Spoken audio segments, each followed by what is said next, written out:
We are so glad today to have Brad Onishi join us again on our podcast. You might remember Brad from season 1, talking about the impact of purity culture on men and those socialized as male who grew up in that system. We'll make sure to link the first episode in the show notes if you want to go back and listen. As a scholar of religion, Brad teaches and researches Christian nationalism, the history of evangelicalism, race and racism in American religion, gender, sex, masculinity, secularism, and secularity. And that last part is what he's going to be talking to us about today. Brad is the author of Preparing for War, where he uses vignettes from his own life as a Christian nationalist and unpacks the religious history that led us to the January 6th insurrection and charts a map of what will come next from the marriage of Christian nationalism and MAGA nation. Brad is the co-host of the Straight White American Jesus podcast, which is currently the top podcast addressing religion and politics. He and his co-host, Dan Miller, who will be on the podcast next week, are former insiders within the movement, and so they share their lived experiences on topics such as gender, race, sex, nationalism, and more. As scholars of religion, they have the training and the tools to add layers to these experiences and to interview scholars and journalists who provide a critical lens to some of the most pressing issues of our day. Today, Brad joins us to discuss the history of the relationship between religion and politics so that we can better understand how we got to this point in our country's political and religious landscape. So with that, let's welcome Brad Onishi to the podcast. Welcome, Brad, to the Sunday School Dropouts podcast again. It is so good to have you back. It's great to be back and always great to talk to you, Laura. So thank you. Yeah, I'm excited. We are really quickly approaching the election season. We are now into October, waiting for the October surprise or more surprises. I don't know if we can have any more surprises, but we're ready. So we're doing this, series on religious trauma and the elections. And I thought, who better to talk about the history of religion and politics than you, because you've written a book about it, you have a podcast about it, so it's really wonderful to have you here talking about it because we need it. Unfortunately, we need it. Unfortunately. Yeah. So let's start with a basic question for people who may not know, because we're at this really precarious time in our country's quote unquote life. But how did we get here? Where did it start? Who were some of the key players? How has this morphed over the decades to getting to the point that we're at right now with religious trauma and politics being, so closely associated? Yeah, I think there's a tendency for those who are kind of maybe not, this is not their area of interest to think it's just always been this way. Like, oh, religion and politics are just this driving force that are always together, especially in right-wing politics in the country. That's true in some regard, but there really is a history that can kind of explain why every time we look up now, religion seems to be at the forefront of what is happening in our presidential politics, all the way down to our mayor's races, to our state legislatures and everything else. One of the things I like to do is just say, if we go back to the 1960s, that's a really good modern starting place. We could start other places. We could go back way further in our country's history. But if we go there, we can see two things happening at once. We can see a lot of progress being made for folks who, over the course of American history, have been marginalized and not been afforded the rights promised to them. So that obviously includes the civil rights movement, the end of Jim Crow, and the movement for Black people in the country to be represented equally, to have their rights afforded to them, whether it's voting, whether it's in the public square in any way. But that also includes immigration reform in the 1960s for the first time, basically in the country's history. Those from Western Europe were not prioritized when it came to immigration. So people from Asia or Africa or Central South America might have the same chance to immigrate here than someone from Norway or Ireland or Italy. Additionally, women's rights, the ERA, the feminine mystique, no-fault divorce, all of these things happened in the 1960s. The same goes for queer rights. There is a push for queer rights across the decade, and there's, of course, the Stonewall event in 1969. All that to say, this is a time of great change in the country, and it's not a time when everything was finished, but it did leave us a legacy that we're still experiencing today. for a lot of people, most people, I think probably listening to this, that was all positive. So you're telling me women are able to enter the workplace and hopefully fight for equal pay. They can get divorced if they want because they just are humans who want to get divorced and not be like held in a marriage they don't want to be in. Queer folks can have rights and representation and not be violently attacked, hopefully, when they walk down the street. And they can get married and on and on and on. And we no longer have like legalized discrimination. Of course, those issues exist everywhere, but the civil rights movement made great strides. For some, this was terrible news. This is when they thought they lost their country. A lot of white Christians across the country in the 1960s said this is the time that the country has lost its way and gone away from God.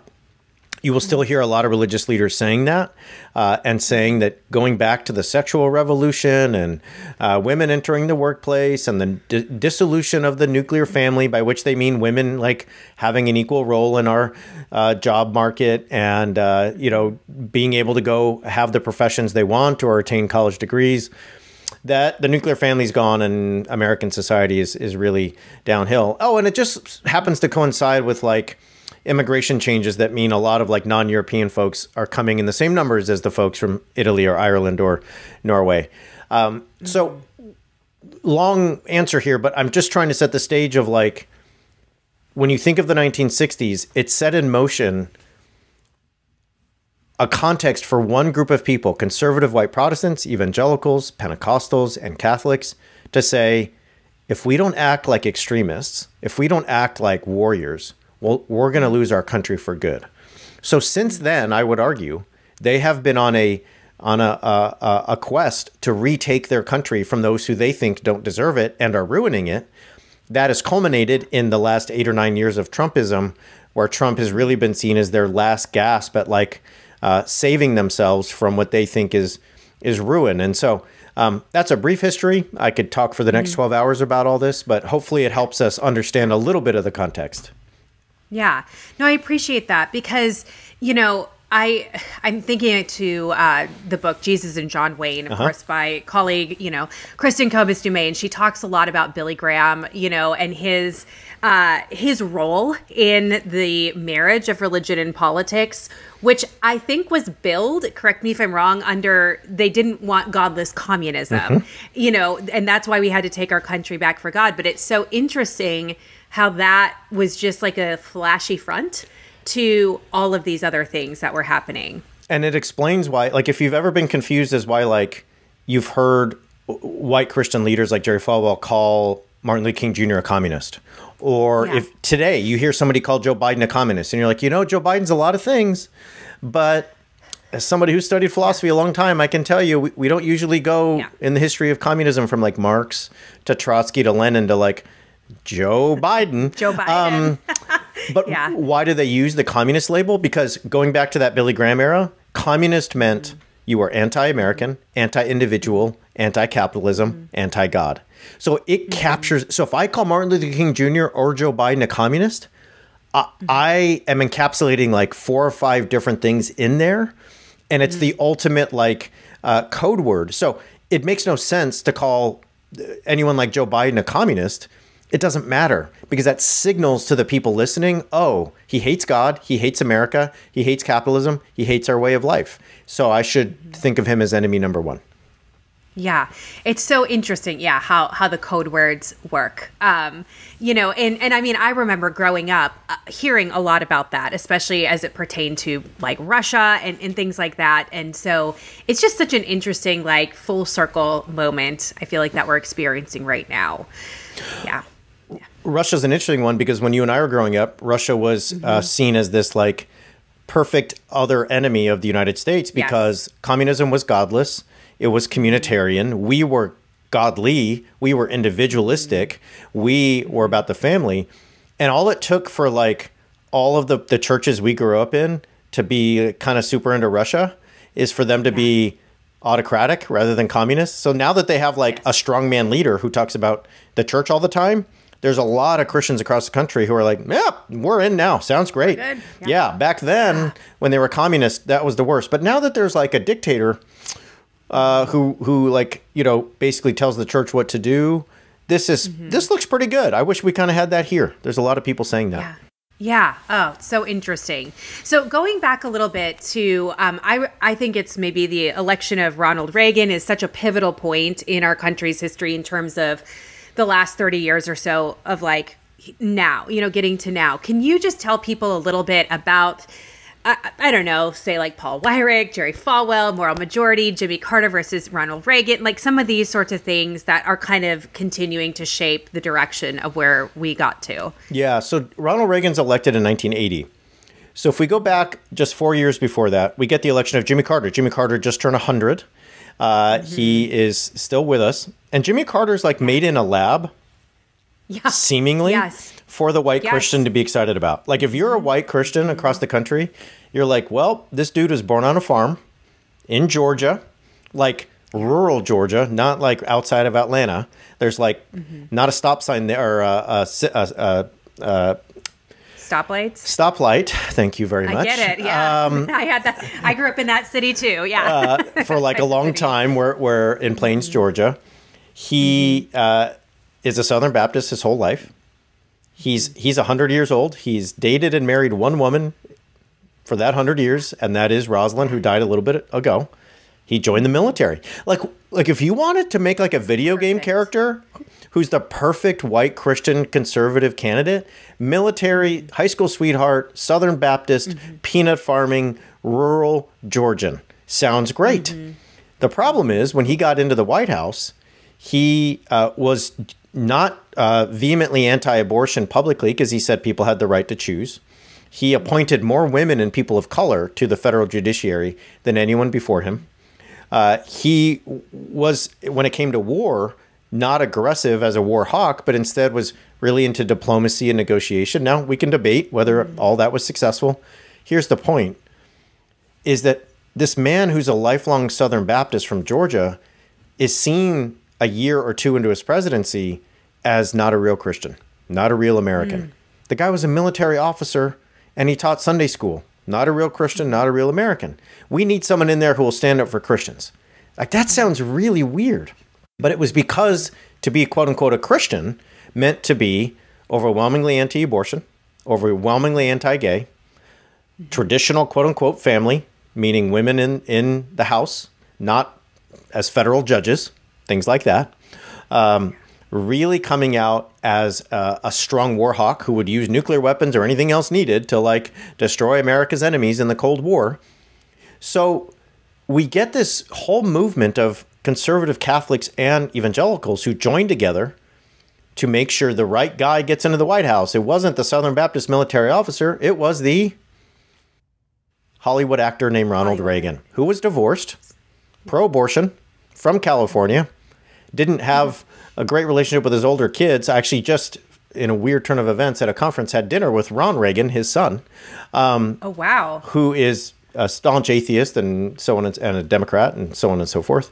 But here's a guy who seems like he's not the ideal conservative Christian candidate. Divorced, family values, kids aren't really like, things aren't going great.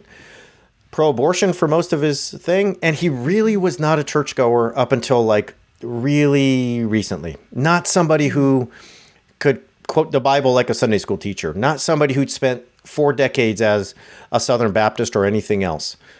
But he said the right things, and you know what he promised them? And this is the real key. He promised them power. If you vote for me, white evangelical, white Catholic, I will give you the power that you feel slipping away from you. I will give that back to you. So again, some of you are like, well, thanks for the history lesson. I'm not sure why this podcast is about that. This is supposed to be about much more interesting things than this dork talking about history. But I'll just say, it's important. I'll just say, it sounds really familiar, doesn't it? Like white Christians voting for like a guy from Hollywood who's not really a Christian and doesn't really know much about the Bible, but is promising them power. 1980 and the election of Donald Trump, those two are linked in my mind. If you're going to vote for Reagan over Jimmy Carter, then you will vote for Donald Trump over whoever, because your goal is power, not piety. Yeah, I think that piece is so important. And I wish it was not lost on folks. I very much see the correlation there. I'm curious to know if you can explain a little bit when they say, I'll give you back power. You said there's so many Christians that are feeling their power slipping away. For those people who don't know about like the racism, abortion underneath, pieces of it, can you just explain that in terms of like why they felt their power was slipping away? Sure. So one of the years we can go to is 1954, the Brown v. Board of Education Supreme Court decision. And that Supreme Court decision basically led to the desegregation of schools across the South. So what it meant is that after 1954, theoretically, we would have public schools that were desegregated. No more white school and black school. Like my grandmother, my Japanese grandmother grew up in Sacramento, California. She went to a school, the Asian school, because they were not allowed to go to school with the white kids, right? So theoretically, we would have no more like white kids over there, black kids, Latino kids, Asian kids over there in their own schools. Now, this was, of course, entrenched in the South because of the history of slavery and Jim Crow. Mm-hmm.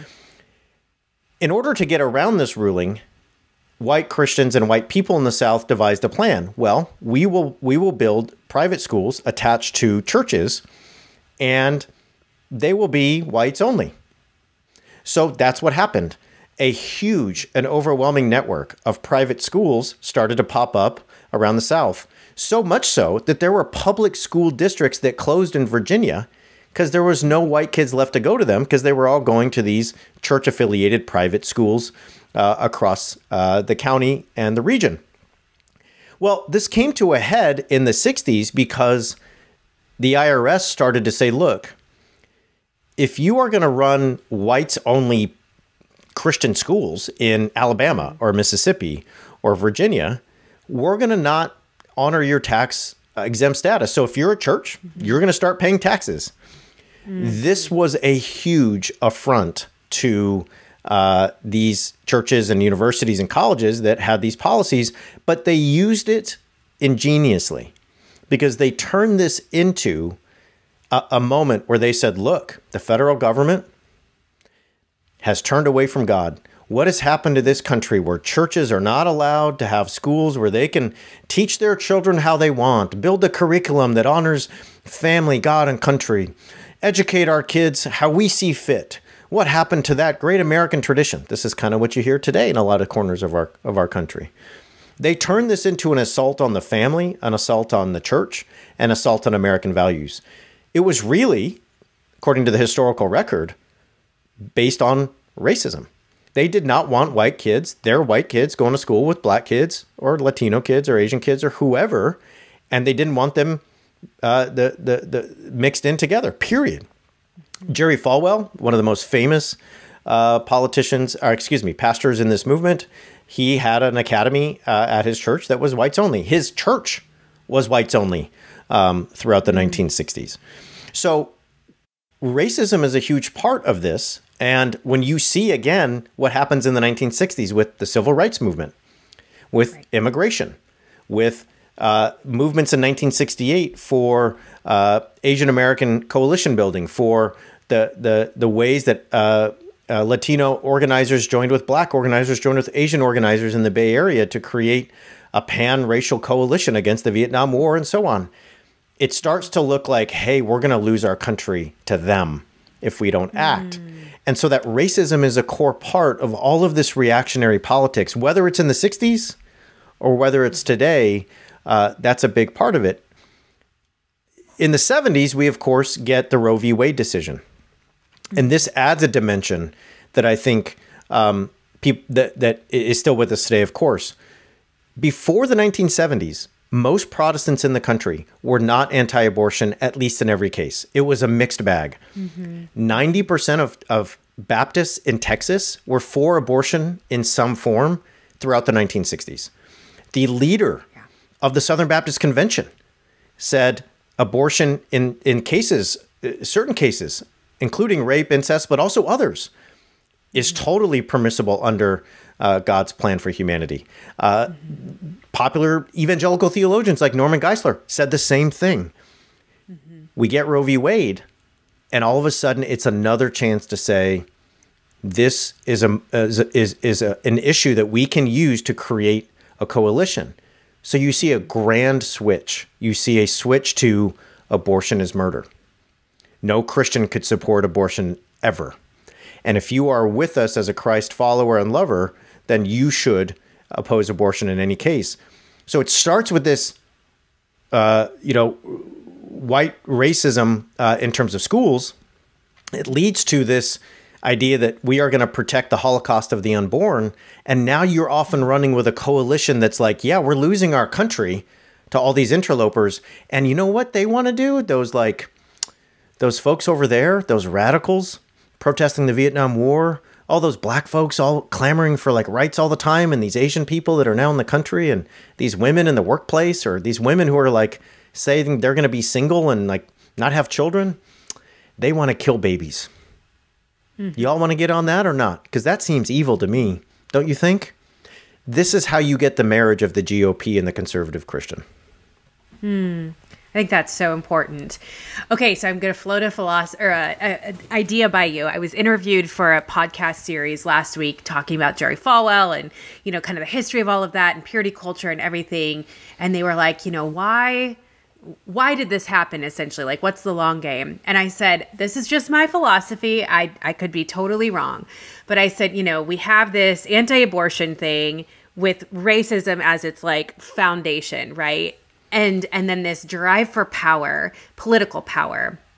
And would I be incorrect to say that the end goal has always been to move back into segregated spaces in terms of like, we want the power to get into like political positions, right? Legislation that will then allow us to do what we really wanted to do. Well, in the meantime, 30, 40 years has gone by and they could not overtly do that anymore. But we do have things like vouchers, and we have all these other things that are currently happening in a state that I live in Tennessee, and it is essentially doing exactly what they set out to do, not only with abortion, but resegregating schools and other places. I mean, because that's not going to be far behind.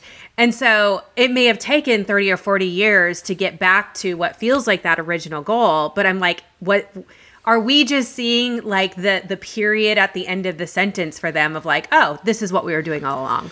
So there's just great work out right now that totally agrees with you on this. So I've interviewed a few authors, Josh Cowan, who's written about the privateers, about the voucher system and the history of that, and other folks. And here's the argument that they would make, which is exactly what you just made, which is public schools are one of our most democratic institutions in the country because a public school is supposed to serve everybody who lives near that school.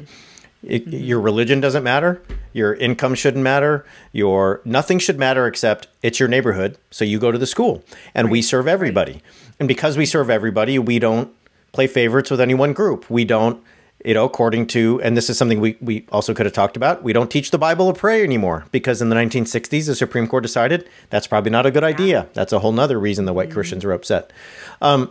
We don't, play favorites. Whoever you are, you're welcome here and we're going to like teach you and not only teach you, but we're going to ritualize what it means to be an American. We're going to learn like how to live next to folks that aren't the same as us and like people who are like in our neighborhood that are not like us, different religion, different race, different family structure, different income level, different whatever. Okay, cool.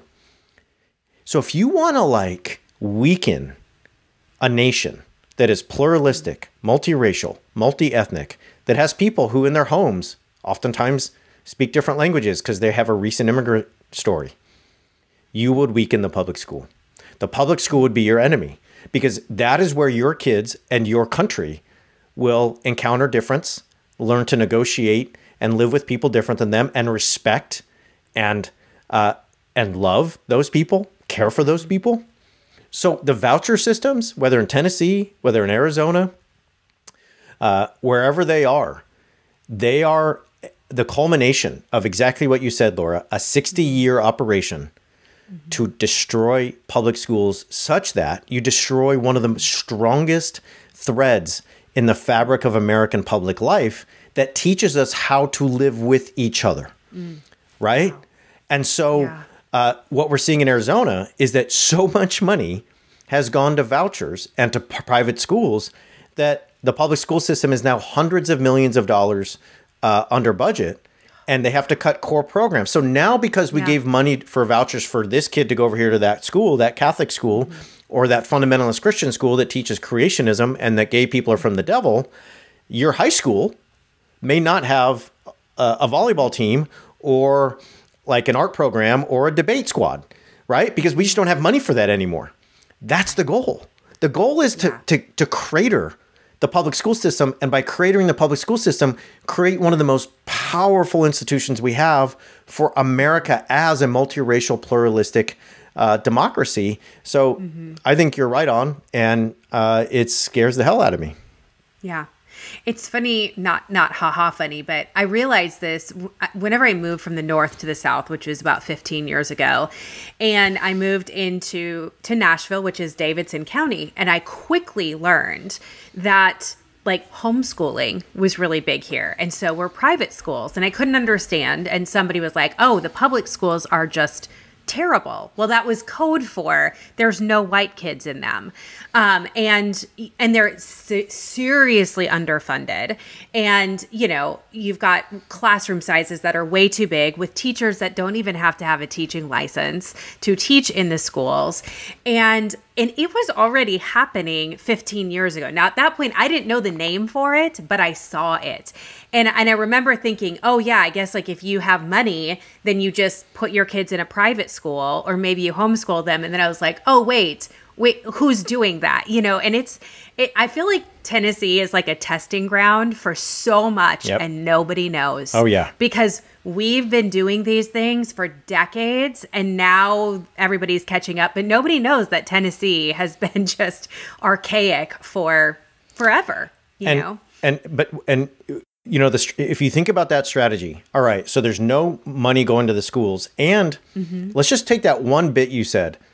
The teachers don't even really have to have a credential. Okay. So why is that important? Well, all right, let's say I move into the district and I'm like, no, I want my kids to go to public school. Public schools are important. Public schools are really vital. But then I sort of realized like, yeah, but this state allows somebody who's like 21 years old with no credential to just jump in here and start teaching my kid 11th grade math. Are they going to like go to college? Is this a good situation? Right. And all of a sudden you're not a fundamentalist Christian. You're not somebody who's racist and you don't, you want your kid to go to public, but you're like, I don't know. I have a hard decision to make now because there's like uncredentialed people, and I'm not criticizing them. They want a job, whatever. In addition, I'll just say I used to live in Tennessee. So if you're in Tennessee, don't yell at me as a carpetbagger. Okay, as I mean, I know you won't, but some people out there will.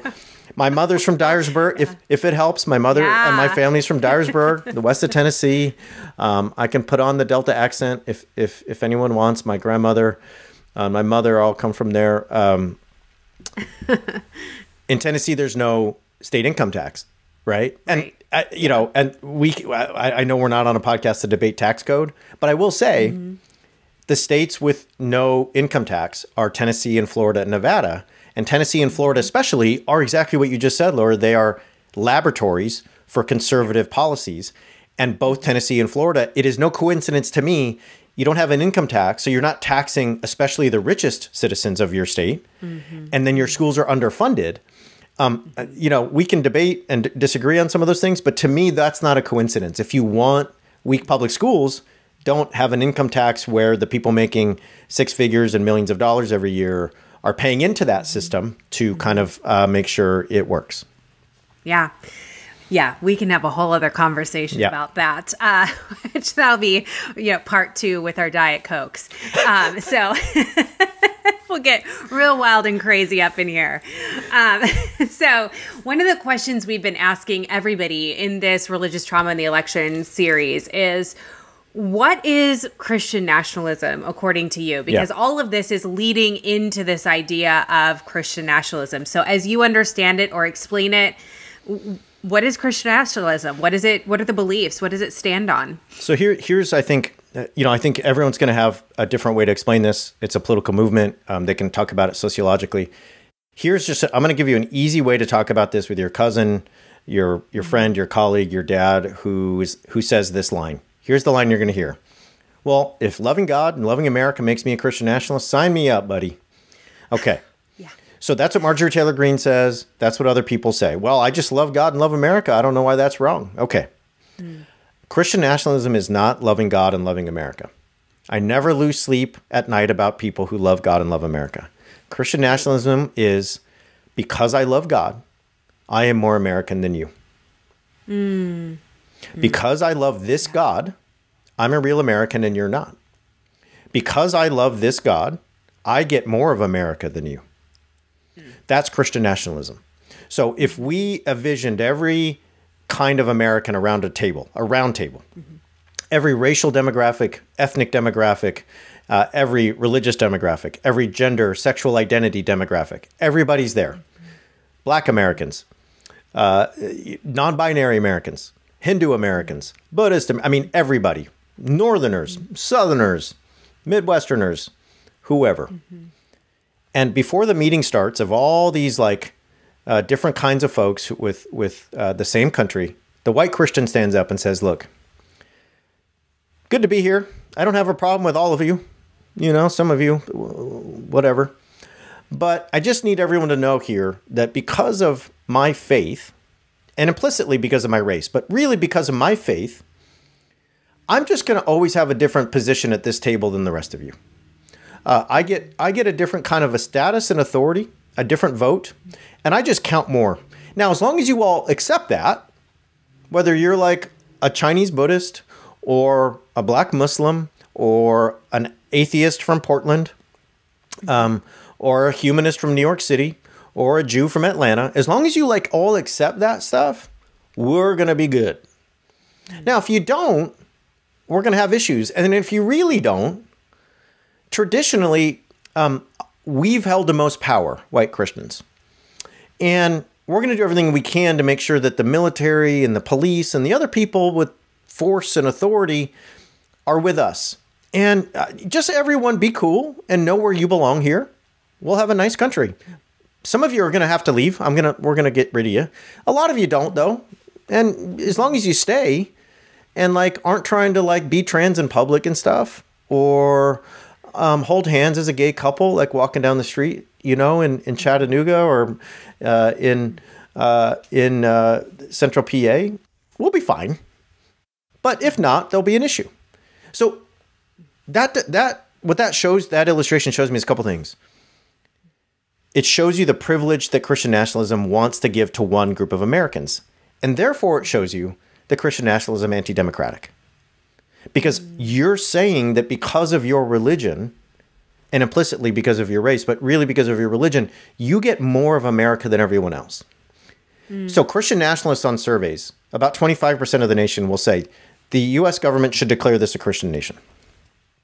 So what if I'm not a Christian? What if I'm agnostic, atheist, Hindu, Buddhist, Jewish? What am I supposed to say if the federal government comes out with a statement that says this is a Christian nation?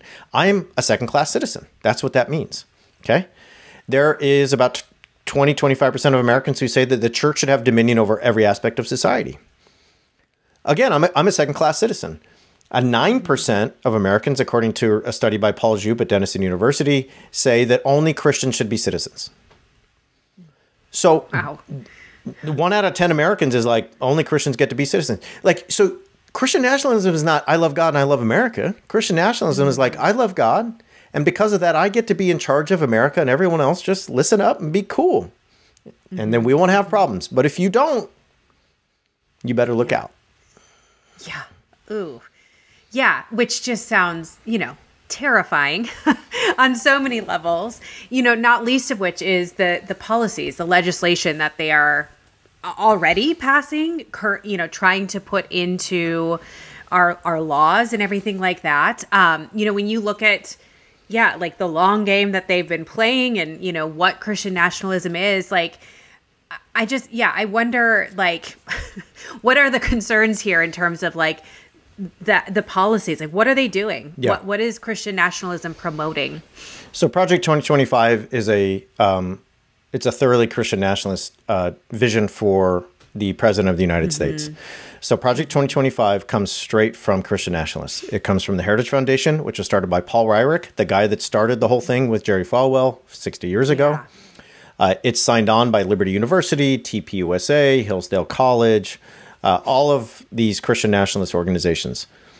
What they want to do, and I'll give you an example. J.D. Vance, who's running for vice president, who is a Christian nationalist, he's an overwhelmingly conservative Catholic, and a lot of people don't know much about that.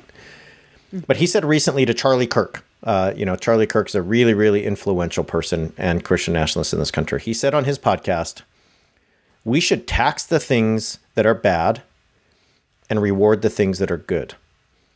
And he was talking about like people with kids. He's like, if you are a heterosexual family and you have 3 kids, we shouldn't just give you like a tax deduction. We should be like, you get an overwhelming tax break. Like instead of being taxed at 15 or 20%, we're going to tax you at 3% because you did something good. You had children. Okay.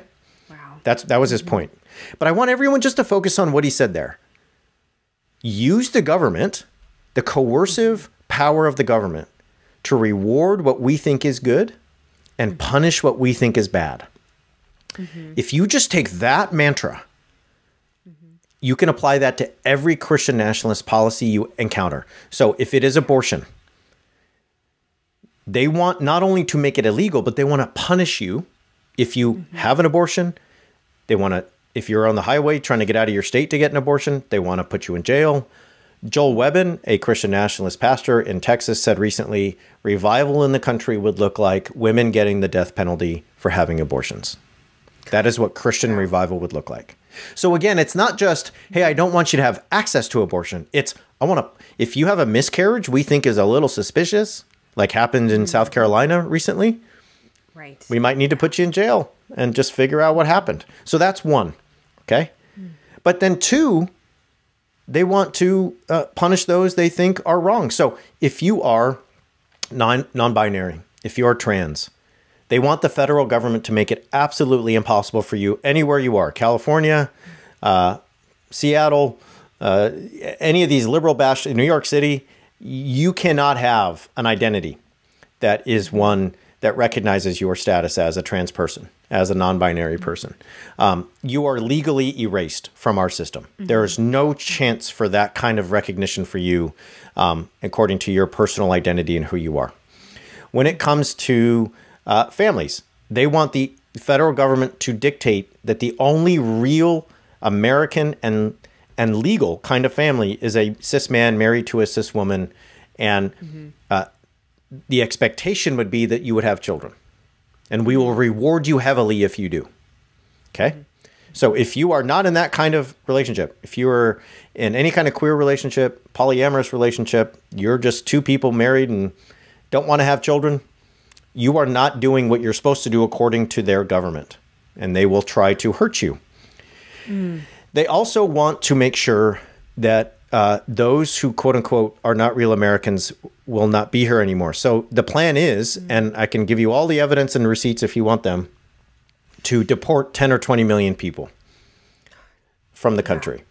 And we're talking about, how do you do that? You have to build incarceration centers in the country, in rural parts of the country. You have to take hundreds of thousands of people that from various countries, separate them according to nationality. So Mexico, El Salvador, Haiti, wherever, put them in incarceration centers based on those national identities, and then fly out 5,000 to 10,000 every day.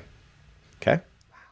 So what does that do to families? What does that do to parents and children who are U.S. citizens? What does that do to our economy? What does that do to our communities? As a Japanese American, we know very well in my community about incarceration centers in the middle of the country that house people without due process and so on. So those kinds of policies are all on the table. Now, again, it's not just that they don't want you to be a bad Christian. It's they want to punish you and legislate your morality. So they want to outlaw pornography completely. There is a goal of banning contraception. So the Project 2025 publisher is the Heritage Foundation. The leader of the Heritage Foundation is a man named Kevin Roberts. He just wrote a book. In that book, he says, it is time to ban contraception. So we're not just talking birth control pills. We're talking like you can't go buy a condom. Yeah. Right? Yeah, men need to pay attention to that, because I feel like women traditionally bear the brunt of that, right? But this is across the board. Yeah. No, I mean, no forms of contraception, however folks, approach that in their own lives, that is unavailable. Yeah. Right? And yeah, it is the goal. I mean, we talked about the goal is control, right? So if we have control, we can do all of these things. We have banned all these things. We've gotten rid of all the quote unquote bad people. Then what? In their minds, this leads to national renewal, right? So in their minds, this leads us back to something like the America they think is going to be free and good and healthy and safe. Yeah. Now, it's always safe for who? It's not safe for anyone who's queer, anyone who's, looks a certain way, has a certain identity. But I think this touches on something you are really fantastic about, Laura, which is it touches on the temptation of purity as a solution. So purity can be good. Don't get me wrong. Like, I feed my kids. I have a little 1-year-old, and she's gone from breastfeeding to this interim. She's on formula for a minute, and then we're going to weed her out, and then she drinks cow's milk, and we're doing the whole baby thing. Okay, great. What's the point? The point is when I make a bottle of formula, I don't want stuff getting in there. I don't want other food and other liquid and other things. So purity makes sense. Purity can be a good thing in certain contexts. You don't want certain outside factors getting, into the baby's formula, because then the baby will, okay. The problem is when you apply that metaphor and you're like, well, yeah, but the Mexican people and the queer people are the outside foreign elements that make you unhealthy. See, that's when it goes wrong. And the temptation is whether you're doing yoga and in a wellness space, whether you're in a Christian space, whether you're in a relationship, if you think that a pure version of it, if I can just eat a pure diet, if I can just get back to the pure source of spirituality, if I can just practice a pure Christianity in a pure nation, then I'll be solved. Then I'll be safe. And I would gander to say in your practice as a therapist, we can't ever solve ourselves. We can become healthy, balanced. We can be people who have coping skills and process things. To be human is not to be cured. To be human is always to be vulnerable and fragile and in flux.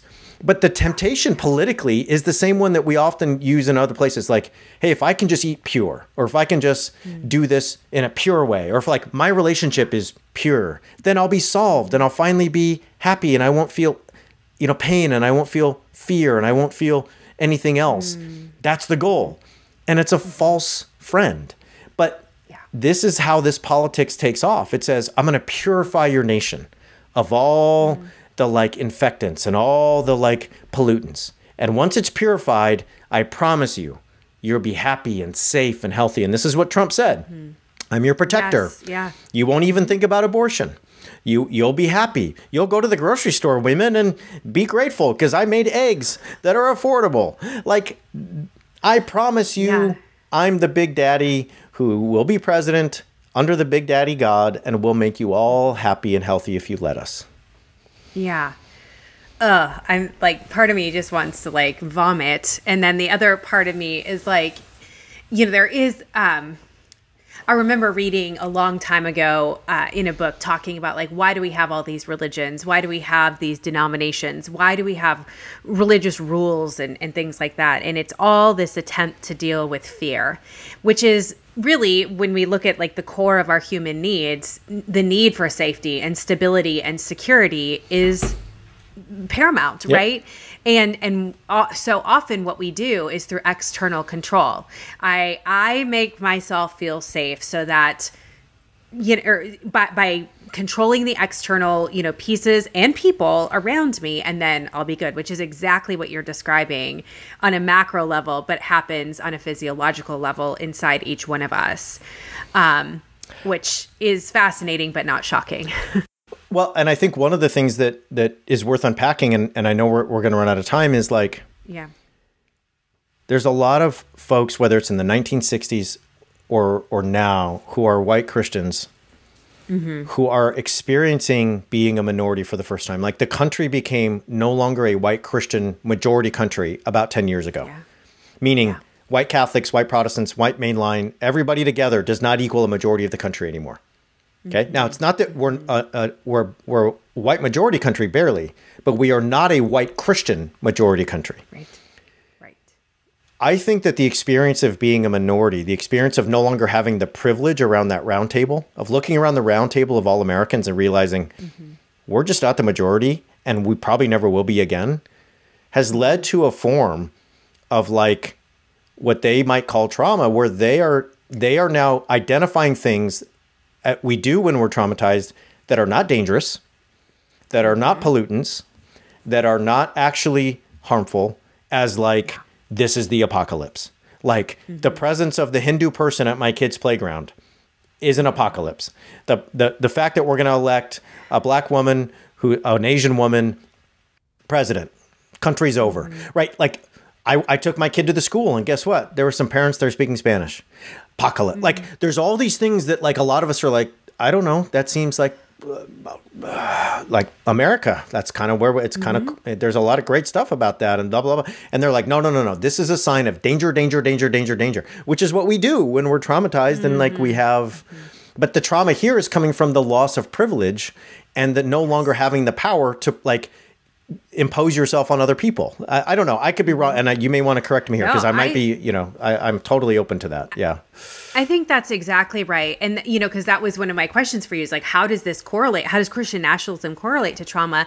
And, I look at the work of Resmaa Menakem where he talks so clearly about this idea that, as humans, our nervous systems are built for survival. And so whenever there is a real or perceived or remembered threat that goes, my survival might now be in question, then my prefrontal cortex, that brain that does all of our great rationalization and thinking and, can put pieces together, is offline, and we are acting from a reactive spot where it doesn't matter what we do or say or think. It's just about survival. It's just about staying alive. And so kind of the simplest way that I've been able to conceptualize it is we've had this group at the top and other people are saying, hey, no, like that's not working. And we're not asking you to become less human. We're asking for everybody to be up here on this equal playing field. But when that happens, the group that has been at the top sees that as a threat. Yep. And they see that as something that is going to make them extinct as they know it, which they're not entirely wrong, right? But their nervous system sees that as a threat and goes, well, then what do I have to do? And anything is permissible to make sure that this threat is mitigated and I stay safe and in the position that I'm accustomed to being in. And I think that's what we're seeing happen with Christian nationalism, not as an excuse or justification for what they're doing, but as going like, I don't know that this is, for a lot of people, it's not coming from this authoritarian, like, I want to control you. It's coming from a place of terror.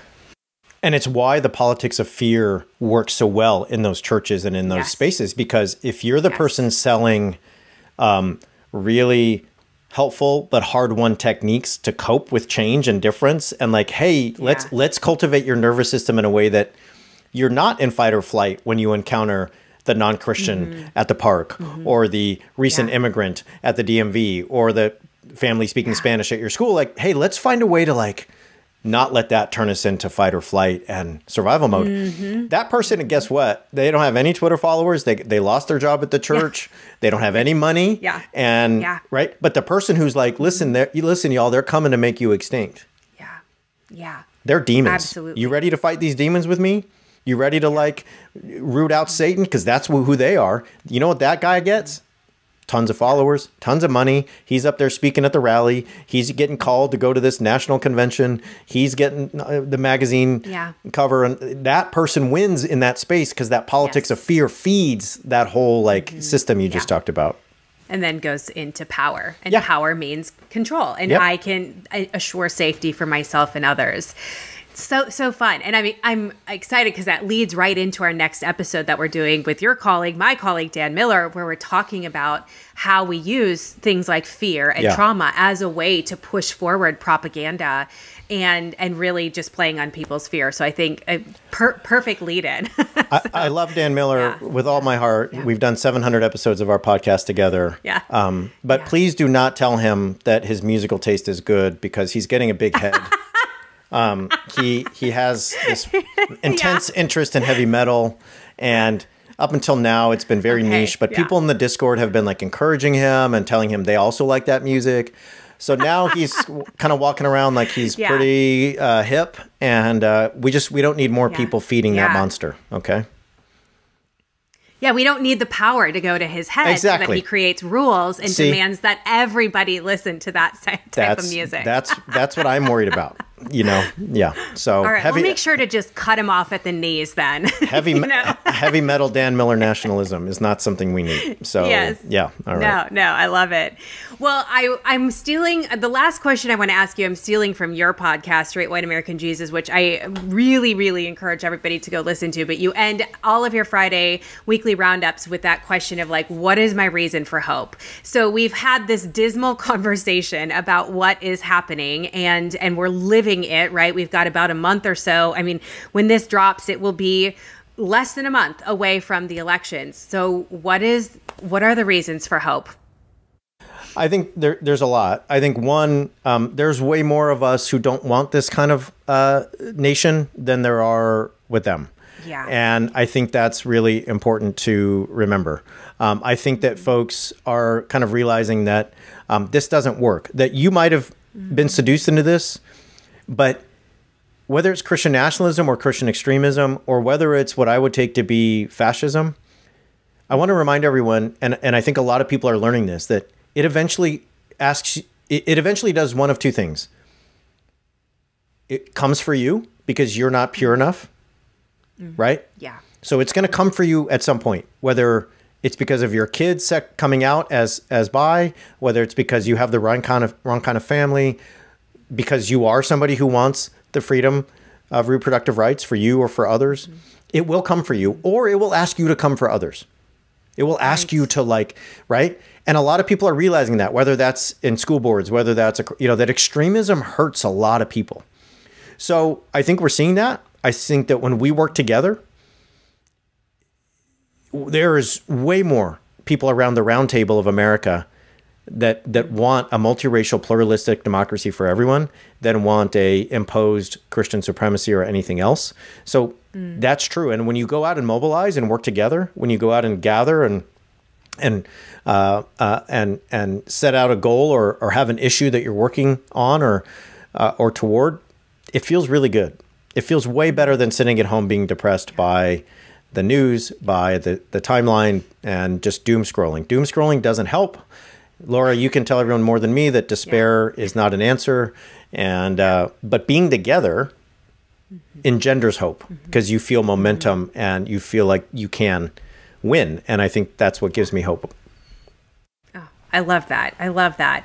Well, I'm so glad that we got to have this conversation today. And for people who are looking to hear more from you, follow your work, where can they find you? Yeah, Straight White American Jesus is the podcast, and we do it 3 times a week. We decode all the code words you ever heard in church or growing up. We do a weekly roundup. We do great interviews with scholars, journalists, others. So check us out. My book is Preparing for War. It's about the history of all these things. It's just out in paperback. So if you want a heavy read, that is, if you buy the book and it's really heavy and you can't sleep, you can email me and I will get on a call with you and tell you jokes, so that just to counterbalance that. Okay. Yeah, which take him up on that. Brad's a very funny person. Yeah. So, well, I mean, I love laughing with you. Yeah. So, yes.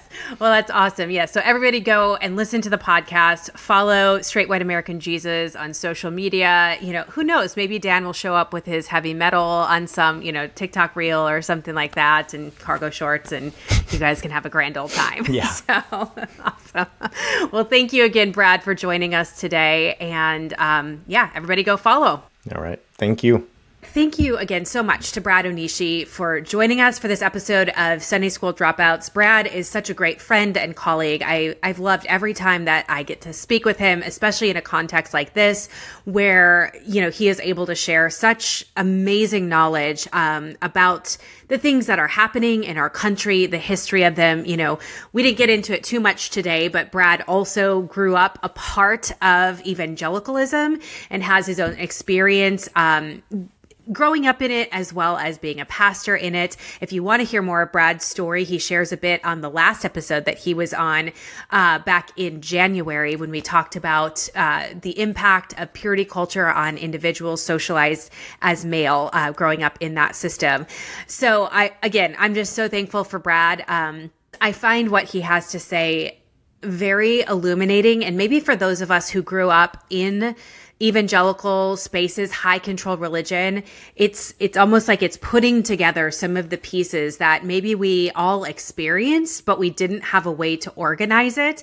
I know as I've learned and grown in my knowledge of this and understanding how this all works together, there have been so many times where I've kind of had these memories flash by, or these scenes that I've remembered of hearing conversations and hearing sermons and watching, people in places of spiritual authority and leadership like pastor and other clergy, talking about this and pushing messages like this in very overt and covert ways. And so, I know for me, it's been one of those bittersweet, experiences where it's kind of like an oh shit moment, knowing that this is part of what I grew up in, but then also there's so much relief in understanding what happened and how to work out of it. And so I'm grateful for Brad and work that he has done. And I'm really excited for the upcoming episodes. As I teased in the interview with Brad, we are going to be talking to Brad's co-host of the Straight White American Jesus podcast, Dan Miller. And that episode will be next week, where we're talking about the role of fear and trauma in pushing forward propaganda and Christian nationalist messaging. And it is an incredible conversation. I'm really, really excited for people to hear it. And then we have 2 other amazing episodes for the rest of October, talking with people about various aspects of religious trauma and the elections.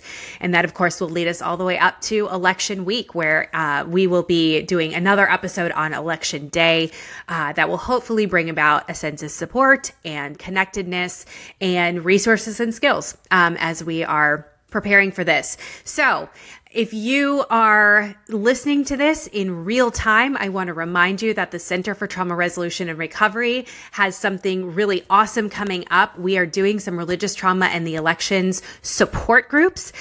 We understand that it can feel overwhelming. It can feel isolating to be in situations where perhaps you are voting differently than friends or family. Maybe this is the first time where you're understanding Christian nationalism and the impact of it. And so we wanted to provide a source of support for you so that you know that you don't have to go through these next several weeks alone. So registration for those groups begins Friday, October 11th. You can go to traumaresolutionandrecovery.com under the services tab, click religious trauma and the elections, and that'll get you all the information. You can sign up right on the spot. Groups will be starting at the end of October. They'll be lasting for 5 weeks, 2 weeks before the election, election week, and 2 weeks after. And like I said, it's just a great way to be able to feel supported. It's not to tell you who you have to vote for, but to come and be able to have a place where you know that you are not alone. And if joining a support group isn't something that is your cup of tea, or maybe you want even a little bit more, we do have the religious trauma and the elections course that has been going on since the beginning of this calendar year. But if you sign up for that, you can use the code Sunday School Dropouts. It'll get you $50 off, and you'll have access to all of the course material from all the way back in the beginning of the year. This course is self-led, and so that means you get to go at your own pace. We drop new modules twice a month on different topics, and every module or every month, one of the modules is geared specifically on tools and resources and interventions that you can use right here, right now, to help you navigate this election cycle, as well as even carrying it over into other areas of your life. So to sign up for that or find out more information, you can go to traumaresolutionandrecovery.com, click the courses link, and it'll take you right to the page where there is more information and you can sign up. With that, it has been wonderful to be with everybody. I'm so grateful that you've joined us here today. And all God's people said, Amen.